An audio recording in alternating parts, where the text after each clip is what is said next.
नमस्कार, देश प्रदेश के इस खास सेगमेंट में आपका बहुत बहुत स्वागत है। मैं हूं आपके साथ जया कौशिक त्रिवेदी। बिहार की बात करते हैं, जहां इन दिनों बाढ़ और कोरोना की विभीषिका जो है बिहार झेल रहा है।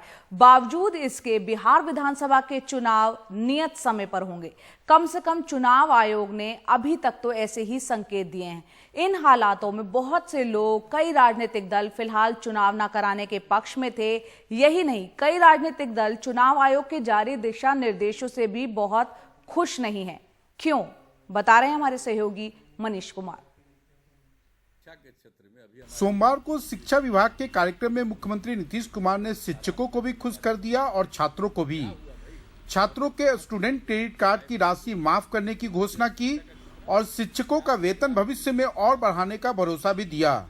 जाहिर है, सरकार की नजर आने वाले चुनाव पर है। हमारे यहाँ भी हायर एजुकेशन में बच्चियों को पढ़ाया जाएगा और उसके लिए हम लोगों ने जो उन लोगों के लिए स्कीम की शुरुआत की, 4 लाख करोड़ रुपया का उसको किस तरह का ऋण दे रहे हैं। बच्चियों के लिए 1% और लड़कों के लिए 4%। सिर्फ हमको शिक्षा लोगों को इसकी ऋण देने की सुविधा सिर्फ नहीं की है, ये सहायता देने की सुविधा नहीं की है। और हम तो कितनी बार कहे हुए कि भाई इसका लाभ लो, पढ़ो और बाद में जरूरत पड़ेगा तो चिंता मत करना, हम लोग ऋण की माफी तक कर देंगे। स्टूडेंट क्रेडिट कार्ड योजना के अंतर्गत जो मिलेगा, तो ये सब चीज हम लोग कहे हुए। लेकिन जेडीयू सहित राज्य के सभी राजनीतिक दल परेशान हैं कि चुनाव आयोग ने 5-5 लोगों के साथ घर घर प्रचार की जो गाइडलाइन जारी की है, उस पर अमल कैसे होगा। जैसे स्वास्थ्य मंत्री मंगल पांडे शनिवार को सीवान पहुंचे तो हर जगह 50 से अधिक व्यक्ति उन्हें घेरे हुए थे। कोरोना का जो स्थिति अगर सुधार होता है, कोरोना में जो संक्रमण फैला है उसमें अगर सुधार आता है तो मुझको उम्मीद है चुनाव आयोग से कि इसमें नियम कानून जो लगाए हैं वो चेंज कुछ करेंगे। लाशों के ढेर पर हम लोग चुनाव नहीं चाहते थे। हम लोग चाहते थे कि चुनाव थोड़ा बढ़े और रोकथाम हो, उसके बाद चुनाव हो। लेकिन अगर चुनाव आयोग कराती है तो हम लोग कमर कस के तैयार हैं। वहीं बीजेपी के विधायकों का कहना है कि इस बार सबके लिए चुनौती बड़ी है, पार्टियों के लिए भी, उम्मीदवारों के लिए भी और मतदाताओं के लिए भी। जो संख्या 5 का था, जो प्रत्याशियों के साथ घूमने का, उस पर थोड़ा सा अगर परिवर्तन होता तो प्रत्याशियों को कम से कम 10 से 15 लोगों के साथ घूमने का अगर मौका दिया जाता। चुनाव अभी कराना कोरोना संकट को और बढ़ावा देना होगा। लोग मर रहे हैं और जिस तरह की स्थिति है, इसमें चुनाव 2-3 महीना के बाद होता, इसमें क्या फर्क पड़ता है। बिहार में आसन विधानसभा चुनाव के मद्देनजर चुनाव आयोग के दिशा निर्देश का हर राजनीतिक दल और उसके नेता स्वागत तो जरूर करते हैं, लेकिन वो चाहे निजी बातचीत हो या सार्वजनिक, सबका मानना यही है कि दिशा निर्देश जारी करना जितना आसान है, उसे लागू करा पाना चुनाव में और भी मुश्किल होगा। पटना से कैमरामैन हबीब अली के साथ मनीष कुमार, एनडीटीवी इंडिया के लिए। उत्तर प्रदेश के आगरा में गरीब मजदूर की 6 साल की बच्ची की मौत हो गई। बच्ची के घरवाले कहते हैं कि गरीबी और भूख से मौत हुई, लेकिन प्रशासन कहता है कि मौत की वजह भूख नहीं बल्कि बीमारी है। आइए देखते हैं हमारे सहयोगी कमाल खान की ये रिपोर्ट।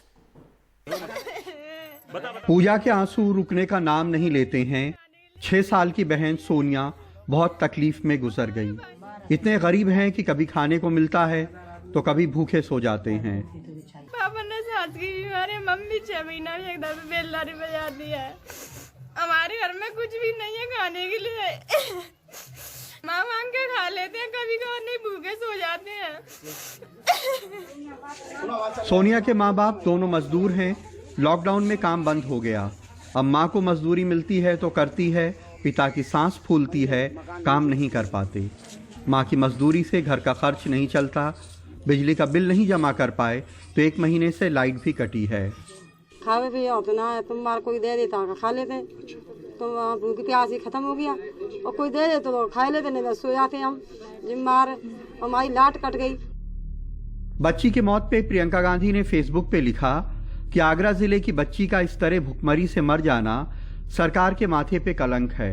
उत्तर प्रदेश सरकार ये बताए कि इस तरह की घटना की पुनरावृत्ति ना हो, इसके लिए क्या कदम उठाए जा रहे हैं।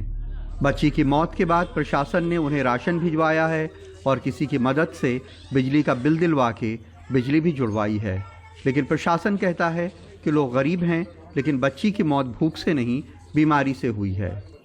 यह पाया गया कि वह पिछले 6-7 दिनों से उल्टी, दस्त और बीमार से ग्रसित थी। मृत्यु के दिन भी उनके परिवार वालों द्वारा उनको दूध पिलाया गया था और उनको उल्टी हुई थी। उनकी माता बाहर काम करती हैं।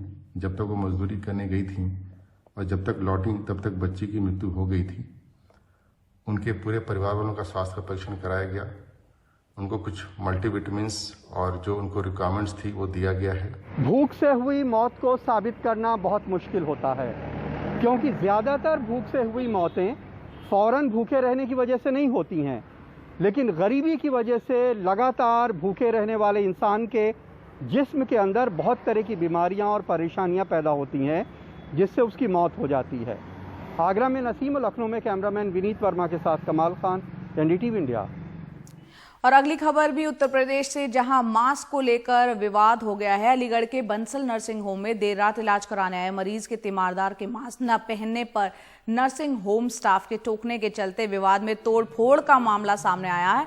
ये पूरा मामला वहां लगे सीसीटीवी कैमरे में कैद हो गया। नर्सिंग होम के संचालक की तहरीर पर पुलिस ने मुकदमा दर्ज कर लिया है।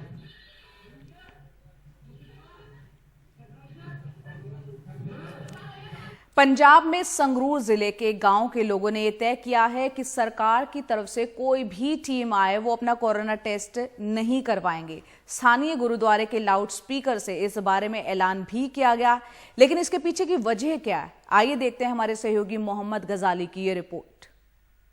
खाना नहीं पहुंचा है तक, बंदे ऊपर छाते छाला मारने तैयार हो गए। पंजाब में जब कोरोना के मामले 41,000 से ज्यादा हो गए हैं, सरकार को एक और चुनौती का सामना करना पड़ रहा है। कोविड केयर सेंटरों में दाखिल मरीज सुविधाओं की कमी का आरोप लगाकर विरोध कर रहे हैं। पंजाब सरकार, पंजाब सरकार। लेकिन पंजाब में संगरूर जिले के इस गांव में तो विरोध बहुत ही आगे पहुंच गया है। सुविधाओं की कमी का आरोप लगाते हुए इन लोगों ने तय किया है कि स्वास्थ्य महकमे के लोगों को टेस्ट करने की अनुमति नहीं दी जाएगी।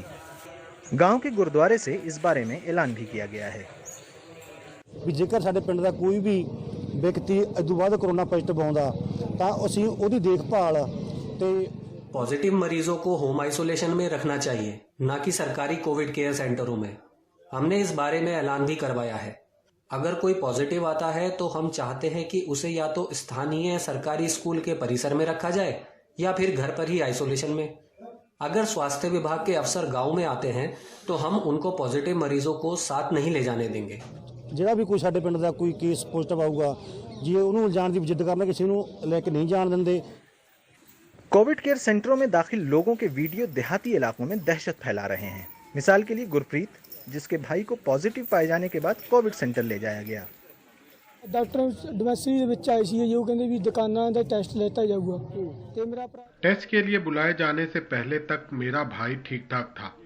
टेस्ट में पॉजिटिव पाए जाने पर उसे कोविड केयर सेंटर भेज दिया गया। हम उसे वापस लाकर घर पर ही आइसोलेशन में रखना चाहते हैं। शिकायत नहीं सी, ਉਹ ਵਿਸਤ ਅਸੀਂ ਬਹੁਤ ਤਾਲੇ ਮਿੰਟਾਂ ਕਰੀਆਂ ਜੀ, ਪਰ ਮੇਰੇ ਭਰਾ ਨੂੰ ਧੱਕੇ ਨਾਲ ਜ਼ਬਰਦस्ती ले आया जी। लेकिन इस बीच स्वास्थ्य महकमे के अफसरों ने गांव वालों के साथ बैठक के बाद दावा किया है कि मसला सुलझ गया है। मीटिंग की सी जी, उत्ते पिंड दे मोतबर बंदे सी, सरपंच वगैरह सीगे। हमने गांव के सरपंच और दूसरे अहम लोगों के साथ बातचीत की है। वो इस बात पर सहमत हो गए हैं कि जो लोग पॉजिटिव हैं उनके परिवार के सदस्यों के टेस्ट हों। हालात के हिसाब से उनको कोविड केयर सेंटर्स में रखा जाएगा। तो मान के भी असी जड़े पॉजिटिव केस आए हैं उन्होंने फैमिली की असी सैंपलिंग करवाएंगे। सरकार द्वारा चलाए जा रहे कोविड केयर सेंटर में सहूलतें न दिए जाने के कारण कई लोग इसका विरोध भी कर रहे हैं और कई वीडियोस भी सोशल मीडिया पर फैल रही हैं। अगर सरकार चाहती है कि कोरोना पे विजय पाया जा सके तो टेस्टिंग और कॉन्टैक्ट ट्रेसिंग के अलावा इस पर भी सरकार को काम करना होगा कि लोगों के बीच से ये धारणा हटे। चंडीगढ़ से मोहम्मद गजाली, एनडीटीवी इंडिया। और बात करते हैं बारिश की वजह से नदियों का जलस्तर हम जानते हैं कि बहुत जगह बढ़ा हुआ है। ताजमहल के दीदार के लिए ताज व्यू पॉइंट पर पहुंच रहे पर्यटक इन दिनों यमुना नदी के बड़े जलस्तर के साथ ताज की खूबसूरती का मजा ले रहे हैं। यमुना से ताज का दीदार करने वाले पर्यटकों का कहना है कि नदी का जलस्तर बढ़ने से ताजमहल और खूबसूरत लग रहा है। गुजरात के मोरबी जिले में तेज बरसात की वजह से कई इलाकों में बारिश का पानी भरा दिखा। जिले के 5 तहसील और कई ग्रामीण इलाकों में बरसाती पानी भरने से लोगों को परेशानी हुई। लगातार हो रही बारिश की वजह से मोरबी जिले के डैम इस वक्त बांध ओवरफ्लो हो गए हैं। मोरबी के मच्छू 2 डैम के दरवाजे खोले जाने से मच्छू नदी में जलस्तर बढ़ गया है। और वहीं गुजरात के कई जगहों पर बीते कुछ दिनों से मूसलाधार बारिश हो रही है। तेज बरसात, कई शहर यहां पर जलमग्न हो गए हैं। जूनागढ़ में बारिश से हाल बेहाल है और यहां पर घेड़ इलाके में चारों तरफ बाढ़ का पानी पहुंच चुका है। और वहीं पंजाब के लुधियाना में सुंदर नगर के करीब महावीर जैन कॉलोनी में होजरी फैक्ट्री में अचानक आग लग गई। घटना की सूचना मिलने पर फायर ब्रिगेड की गाड़ियां मौके पर पहुंची और आग पर काबू पाया। हादसे में लाखों का नुकसान होने की आशंका जताई जा रही है। छत्तीसगढ़ की बात करते हैं। कोरोना संक्रमण को देखते हुए 25 से 28 अगस्त तक चलने वाले विधानसभा के मॉनसून सत्र के लिए खास इंतजाम किए गए। पूरी दीर्घा में मंत्रियों और विधायकों के बैठने की जगह पर कांच से पार्टीशन कर फिजिकल डिस्टेंसिंग का इंतजाम किया गया है। इसके अलावा हर विधायक की जांच और सैनिटाइजर की व्यवस्था है। 3 सदस्यों के बैठने की जगह पर 2 सदस्य के बैठने का इंतजाम किया गया है।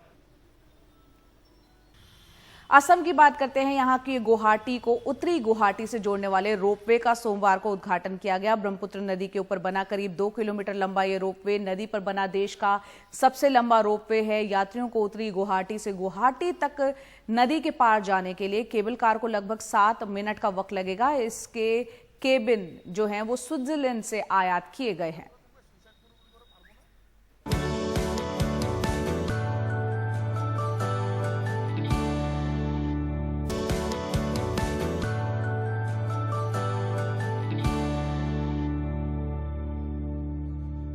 के बाद एक बार फिर आपका बहुत बहुत स्वागत है। बात करते हैं पश्चिम बंगाल की, जहां आसनसोल रेल मंडल मुख्यालय के सामने आरपीएफ कर्मियों पर एक कैंसर पीड़ित रेल कर्मचारी की बेरहमी से पिटाई का मामला सामने आया है।